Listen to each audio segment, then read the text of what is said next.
என்னைப் போலவே தமிழ் பேசும் எல்லா தமிழ் நெஞ்சங்களுக்கும் வணக்கம்.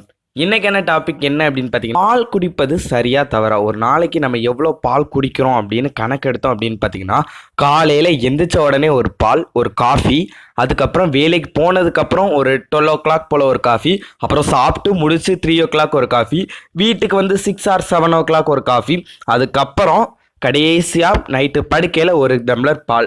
கிட்டத்தட்ட நம்ம தண்ணி எப்போம்லாம் குடிக்கணுமோ அப்போம்லாம் காஃபி குடிச்சு தண்ணியோட அளவை கம்மி பண்ணி இனத்தோட பாலை எடுத்து நம்மளோட ஹியூமன் பீயிங், அதாவது நம்மளோட மனித உடம்பு நம்ம வந்து சாப்பிடும்போது என்னென்ன விஷயங்கள் ஏற்படும் அப்படின்னு ஒரு 2 வார்த்தையில் சொல்லியிருந்தேன்.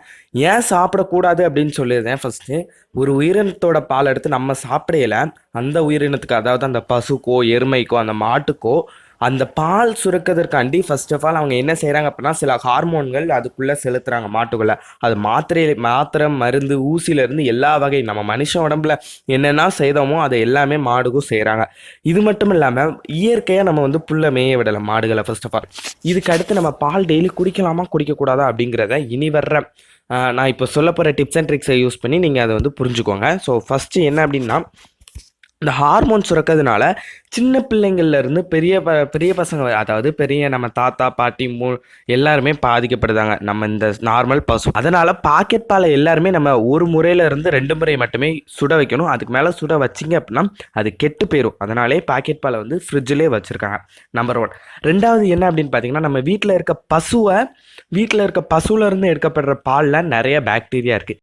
ஒரு லாபமாக மாற்றிக்கிடணும் அப்படின்னா அது 8லேருந்து 10 நிமிஷம் வரைக்கும் அதை சூடாக்கணும். ஏன் அப்படின்னா அப்போ தான் அதில் இருக்க பாக்டீரியா வந்து வெளியே போகும். இருந்தாலும் 2 கிளாஸ் தான் ஒரு நாளைக்கு குடிக்கணும். இது 2வது டிப்ஸாக வச்சுக்கோங்க. 3வது டிப்ஸ் என்ன அப்படின்னு பார்த்தீங்கன்னா, நம்மளோட பால் அப்படிங்கிறத குறைஞ்சது 2 தடவை மட்டும் குடிக்க பாருங்கள் நம்மளோட பாலை. அதுக்கப்புறம் உங்களோட ஹெல்த் எப்படி இருக்குங்கிறத நீங்களே தெரிஞ்சுக்கிடுவீங்க. நம்ம இன்னும் உடம்புல வர்ற போன் கிராக், அதாவது எலும்பு முறிவு அல்லது எலும்பு தேய்மானம், முக்கியமாக எலும்பு கிராக்கில் எலும்பு தேய்மானத்துக்கு முக்கியமாக இந்த பால் தான் காரணமாக இருக்குது. அதில் அந்த மாடுகளுக்கு கொடுக்கப்படுற சில ஹார்மோன்ஸ் காரணமாக நம்ம உடம்புல இருக்க ப்ரோட்டீன்ஸ் வந்து ஆசிடாக மாறுதி நம்மளோட எலும்பு தேய்மானத்துக்கு வந்து வழிவகுக்கிறது.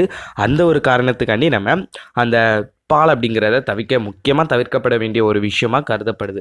இதுக்கப்புறம் இது வந்து நீங்கள் 4th டிப்ஸாக யூஸ் பண்ணிக்கலாம். அண்ட் 5th டிப்ஸ் என்ன அப்படின்னு பார்த்தீங்கன்னா, வந்து ஒரு ரிசர்ச் பண்ணியிருக்கோம்.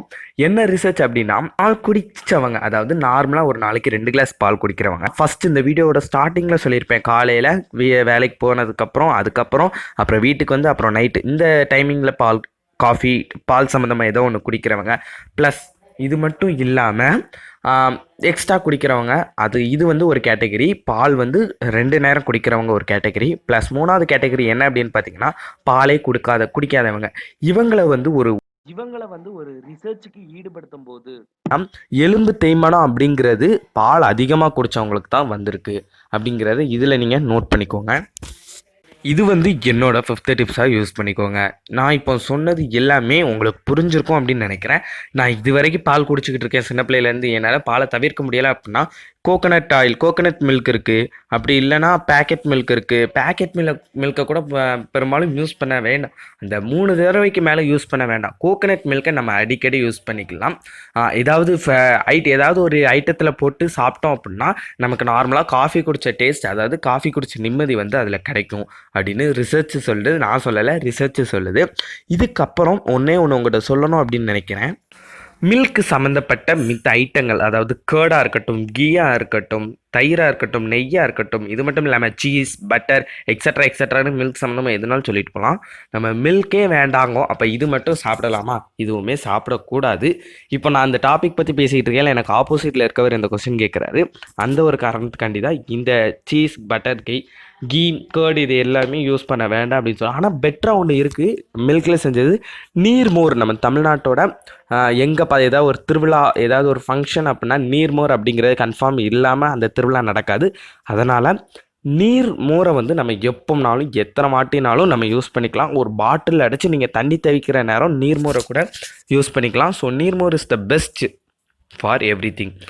ஓகே, இன்னொரு அற்புதமான வீடியோ உங்களை சந்திக்கும் வரை உங்களிடம் வந்து sign off from Vigneswaran and tata bye bye, see you. இந்த வீடியோ உங்களுக்கு பிடிச்சிருந்தது அப்படின்னா கீழே இருக்க லைக் பட்டன் நமக்கு லைக் பண்ணிட்டு அப்படியே சப்ஸ்கிரைப் பட்டன் நமக்கு சப்ஸ்கிரைப் பண்ணிடுங்க. கூட இருக்க பெல் ஐக்கான் ப்ரெஸ் பண்ணிக்கோங்க. நம்ம போடுற அடுத்தடுத்த வீடியோஸ் உங்களோட நோட்டிஃபிகேஷனில் வந்திருக்கும். இது மட்டும் இல்லாமல் இந்த அற்புதமான விஷயத்தை உங்கள் ஃப்ரெண்ட்ஸ் ஆஃப் ஃப்ரெண்ட்ஸ்க்கு ஷேர் பண்ணுங்கள், ஷேர் பண்ண சொல்லுங்கள். And then Tata bye bye, see you.